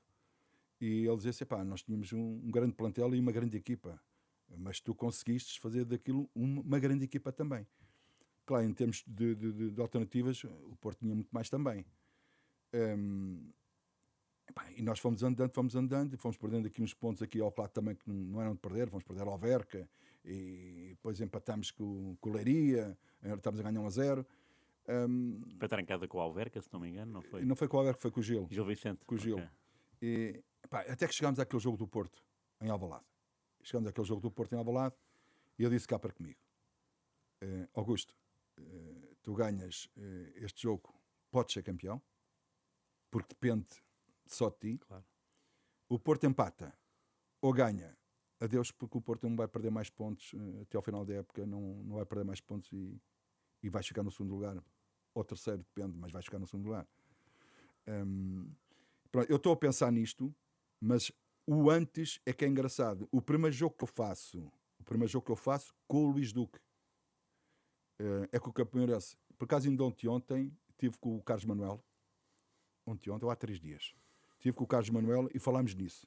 Que é o gol do Vidigal, não? O gol do Vidigal. Lembro perfeitamente disso. Pá, não estamos a perder 3 ou 4 ou 5 ao intervalo com o Campeonato, porque não calhou.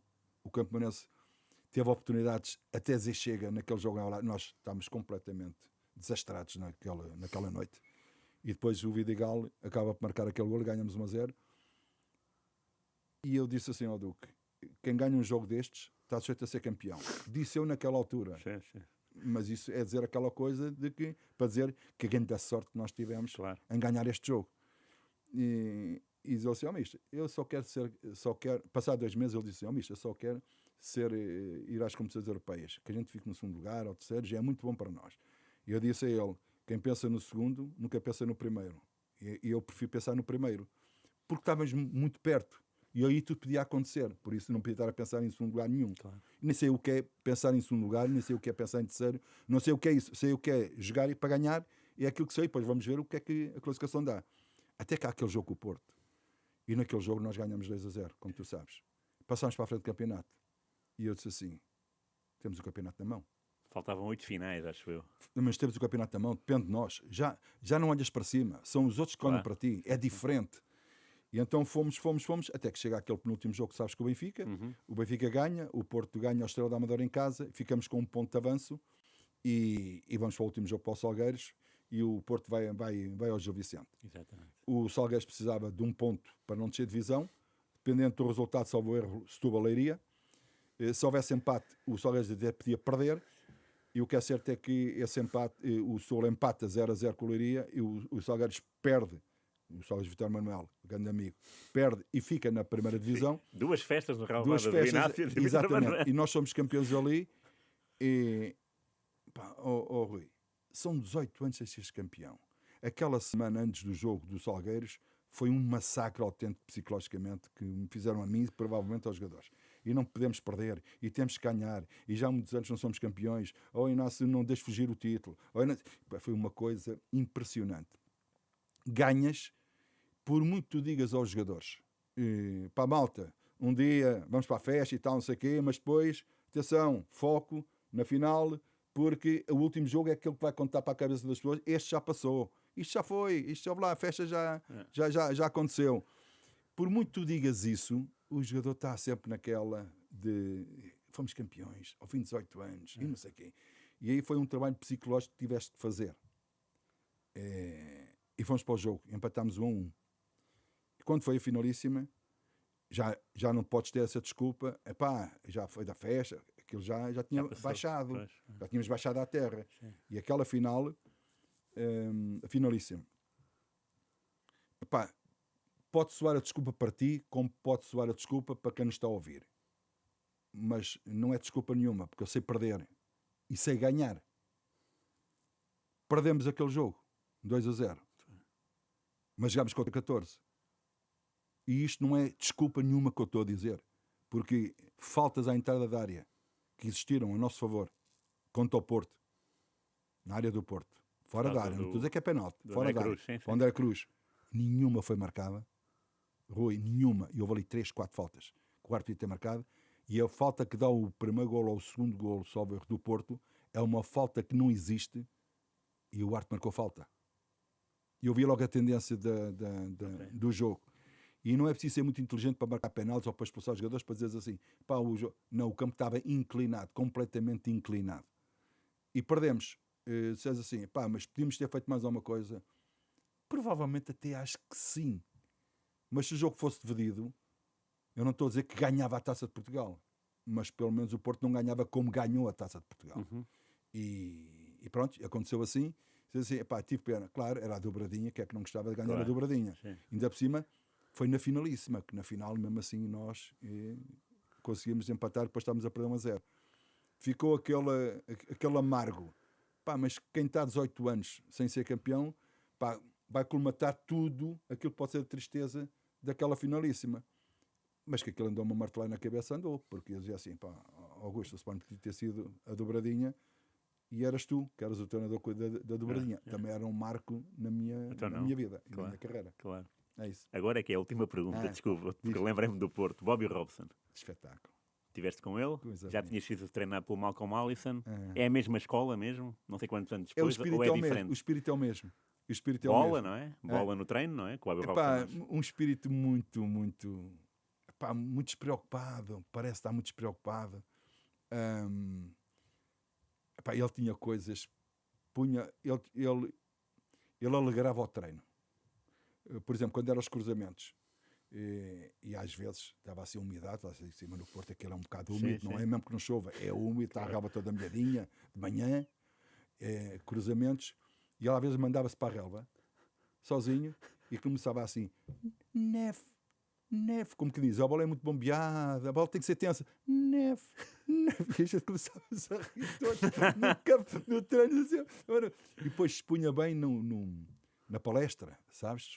Ele punha os quadros, o Mourinho ou eu, mais o Mourinho, fazíamos o desenho do retângulo de jogo, e ele punha a equipa a jogar, a equipa adversária, quem é que ia para a barreira, quem marcava os nossos cantos, quem ficava cá atrás, quem marcava livros diretos, de um lado marcava uns, do lado marcava outros, quem marcava os penaltis, como é que a equipa adversária jogava.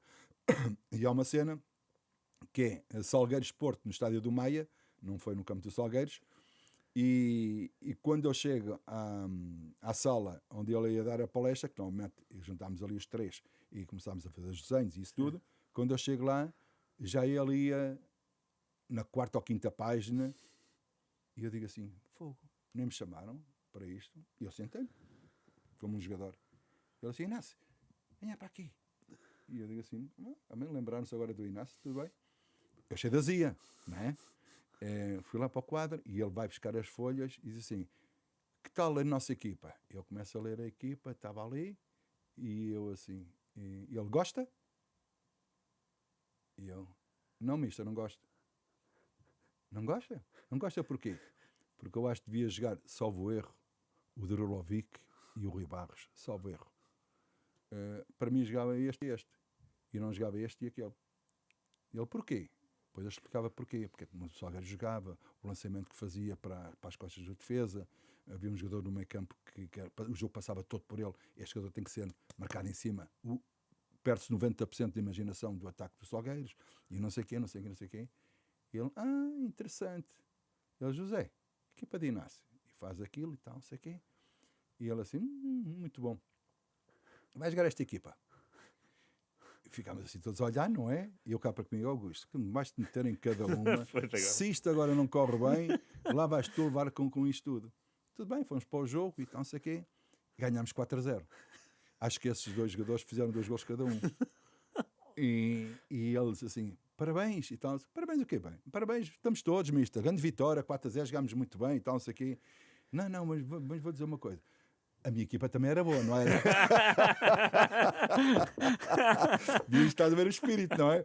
A minha equipa também era boa, não era? Mas que a sua equipa dá-me 6. Era melhor, ainda era melhor.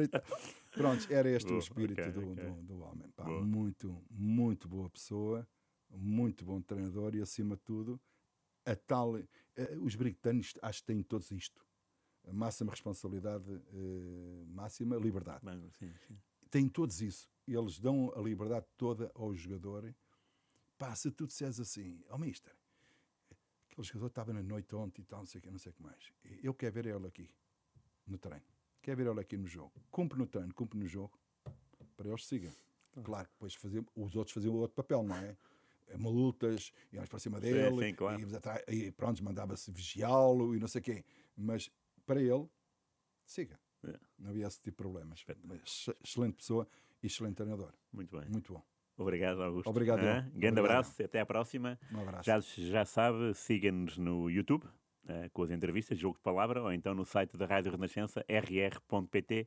Desta vez foi o grande Augusto Inácio, com muitas histórias. Obrigado mesmo. Não falámos do Mundial do México, enfim, tem que ficar para a próxima. Mais 3 horas. Pois, imagino, no mínimo. Obrigado, eu. Obrigado. Obrigado, eu.